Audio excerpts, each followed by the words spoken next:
আসসালামু আলাইকুম, কেমন আছেন সবাই? আশা করছি ভালো আছেন, আমিও ভালো আছি। আজকে আমি করে নিচ্ছি চকলেট কাপকেক। তার জন্য প্রথমে আমি দেখছেন এখানে 1 কাপ পরিমাণ ময়দা নিয়ে নিচ্ছি। আর ময়দাটা নিয়ে এর মধ্যে নিয়ে নিব কোকো পাউডার। কোকো পাউডারটা একটু ভালো ব্র্যান্ডেড ইউজ করা ট্রাই করবেন। আমি এখানে ক্যাডবেরির কোকো পাউডার নিয়েছি। কোকো পাউডারটা নিয়ে নিচ্ছি 1/4 কাপ। কোকো পাউডার দেওয়া হয়ে গেলে এর মধ্যে নিয়ে নিচ্ছি সামান্য একটু লবণ, 2 পিঞ্চের মতো। আর দিয়ে দিচ্ছি এখানে বেকিং পাউডার। বেকিং পাউডার দিয়ে দিচ্ছি 1/2 চামচের মতো। আর বেকিং সোডাও দিব। বেকিং সোডা দিয়ে দিচ্ছি 1/4 চামচের মতো। বেকিং সোডা আর বেকিং পাউডারটা দিয়ে এবার এটাকে হাত দিয়ে একটুখানি মিশিয়ে নিলাম। মিশিয়ে নিয়ে এটাকে চেলে নিতে হবে। আর এটাকে অবশ্যই 2-3 বার চেলে নিবেন, তাহলে এটার মধ্যে একটা এয়ার ক্রিয়েট হয় যা কেক ফুলতে অনেক হেল্প করে। এই তো দেখছেন এটাকে আমি চালনাতে নিয়ে নিলাম, নিয়ে এটাকে খুব ভালো করে চেলে নিচ্ছি। চেলে নেওয়া হয়ে গেলে তারপরে এটাকে এক সাইডে আমি রেখে দিব। এটাকে একটু ঢাকা দিয়ে রাখবেন আর চেষ্টা করবেন এটাতে যেন বাতাস না ঢুকে। আর এখানে আমি তেল নিয়ে নিলাম, এখানে 1/2 কাপ তেল নিয়ে নিলাম। আর 1/2 কাপের উপরে একটুখানি ফাঁকা রেখেছি। রেখে আমি এখন নিয়ে নিব ঘি। ঘিটা নিয়ে নিব 2 টেবিল চামচের মতো। আর ঘিটা দিলে কেকের টেস্টটা জাস্ট অসাধারণ হয়, আপনারা জাস্ট দিয়ে দেখবেন। এই তো 2 টেবিল চামচের মতো ঘি দিয়ে দিয়েছি। দিয়ে এটাকে মাইক্রো ওভেনে একটুখানি গরম করে নিবেন যাতে ঘিটা গলে যায়। এবার এটাকে এমনই এক সাইডে সরিয়ে রাখবো। রেখে আমি একটা ডিম নিয়ে নিচ্ছি। আমি একটা ডিম দিয়ে আজকে 14টার মতো কাপকেক করে নিব। ডিমটা একটু বড় সাইজের নেওয়ার ট্রাই করবেন। এই তো আমি ডিমটা নিয়ে নিলাম ভেঙে। এবার এই ডিমের মধ্যে আমি দিয়ে দিব চিনি। আর যেহেতু এটা চকলেট কাপকেক, এটাতে চিনি একটুখানি বেশি লাগবে। এখানে দিয়েছি 1/2 কাপ। আর দিয়ে দিচ্ছি 1/4 কাপ চিনি। এবার চিনিটা দিয়ে এটাকে খুব ভালো করে বিট করে নিব। এটা যতক্ষণ না একদম ফোমি হয়ে যাবে ততক্ষণ পর্যন্ত বিট করতে হবে। দেখবেন বিট করতে করতে একসময় সাদাটে হয়ে যাবে। আর বিটারের স্পিডটা সবসময় লো টু মিডিয়াম দিয়ে রাখবেন। এই তো দেখছেন আমি বিট করে নিচ্ছি। আর বিট করতে করতে এটা সাদা আর ফোমি হয়ে গিয়েছে। এই পর্যায়ে আমি এর মধ্যে দিয়ে দিচ্ছি সেই তেল আর ঘিয়ের যে মিশ্রণটা, সেটা দিয়ে আমি প্রায় 30 সেকেন্ডের মতো বিট করে নিব। 30 সেকেন্ডের মতো বিট করে নিয়ে তারপরে এর মধ্যে আমি দুধ দিয়ে দিব। এই তো দেখছেন খুব ভালো করে বিট করে নিচ্ছি। এবার এর মধ্যে দিয়ে দিচ্ছি দুধ। জাল করা প্রায় 1/2 কাপ পরিমাণ দুধ আমি এর মধ্যে দিয়ে দিলাম। দুধটা দিয়ে আবারও প্রায় 30 সেকেন্ডের মতো আমি বিট করে নিব।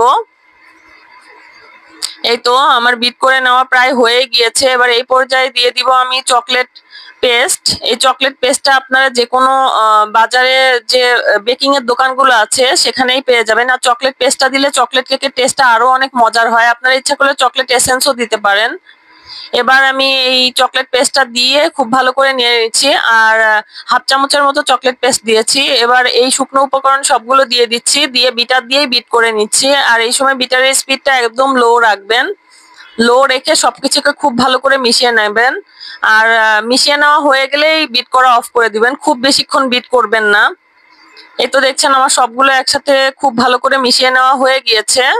এবার আশেপাশে যেগুলো লেগে আছে কেকের গায়ে সেগুলো কেকের যে ব্যাটারটা সেটা আমি স্প্যাচুলা দিয়ে সরিয়ে নিচ্ছি। নিয়ে এটাকে একটা কাপে ঢেলে নিব। এখানে দেখছেন আমি একটা কাপ নিয়েছি, নিয়ে কাপের মধ্যে সবগুলো ব্যাটারি আমি ঢেলে নিচ্ছি। ব্যাটারগুলো ঢেলে নেওয়া হয়ে গেলে তারপরে এগুলো কাপকেকের মোল্ডে দিয়ে দিব। আর এরকম একটা মগে ঢাললে কাপকেকের মোল্ডে দিতে সুবিধা হয়। আর মোল্ডের মধ্যে আমি লাইনার দিয়ে নিচ্ছি। প্রত্যেকটা মোল্ডে লাইনার দিয়ে নিব। লাইনার দিয়ে নেওয়া হয়ে গেলে তারপরে মোল্ডে আমি কেকের ব্যাটারটা ঢেলে দিব। এই তো দেখছেন লাইনার দেওয়া শেষ। এবার ব্যাটার গুলো ঢেলে দিচ্ছে। আর ব্যাটারটা অল্প পরিমাণে ঢালবেন, মানে যে মোল্ডটা আছে সেটার অর্ধেক পরিমাণে ঢালবেন। খুব বেশি দিতে যাবেন না, তাহলে উপচিয়ে পড়বে কিংবা কেকটা দেখতেও ভালো লাগবে না। এই তো দেখছেন আমি প্রত্যেকটা মোল্ডে একে একে কেকের ব্যাটারটা ঢেলে দিচ্ছি। কেকের ব্যাটারটা প্রত্যেকটা মোল্ডে ঢেলে দেওয়া শেষ। এবার আমি একটু হালকা করে হাত দিয়ে ট্যাপ করে নিয়েছি, একটু ঝাঁকি দিয়ে নিয়েছি যাতে এটা একটু নিচের দিকে বসে আর এয়ার ক্রিয়েট না হয়। এই তো এবার আমি সবগুলো দিয়ে দিয়েছি ওভেনে। ওভেনে দিয়ে ওভেনের টেম্পারেচারটা রেখেছি আমি 170-এ, 170 ডিগ্রি টেম্পারেচারে। তারপরে হচ্ছে উপরের নিচে রড অন রেখে 20 মিনিটের মতো এটাকে আমি বেক করে নিব।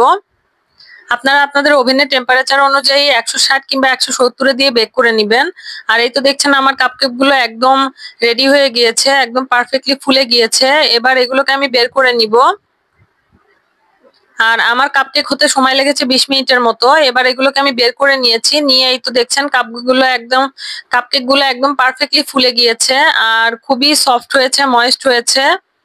আমি একটা কাপকেক নিয়ে আপনাদেরকে খুলে কেটে দেখাচ্ছি যে কাপকেকটা কেমন সফট হয়েছে। এই তো দেখছেন একটা কাপকেক নিয়ে নিয়েছি, নিয়ে এটাকে আগে লাইনার থেকে খুলে নিচ্ছি। খুলে নিয়ে এবার দেখেন হাত দিয়ে আমি চেপে দেখাচ্ছি কতটা সফট হয়েছে, অনেক সফট হয়েছে। আর এই কাপকেক গুলো খেতেও খুবই মজা লাগে, বাচ্চারা তো খুবই মজা করে খায়। আর এটাকে আমি মাঝখান দিয়ে কেটে নিচ্ছি, দেখেন মাঝখান দিয়ে কেটে দেখাচ্ছি এটা কতটা ফ্লাপি হয়েছে ভিতরে। আর এই কেকটা অবশ্যই আপনারা বাসায় ট্রাই করবেন, আর বাসায় ট্রাই করলে আমাকে জানাবেন যে আপনাদের কেকটা কেমন হলো, খেতে কেমন লাগছে।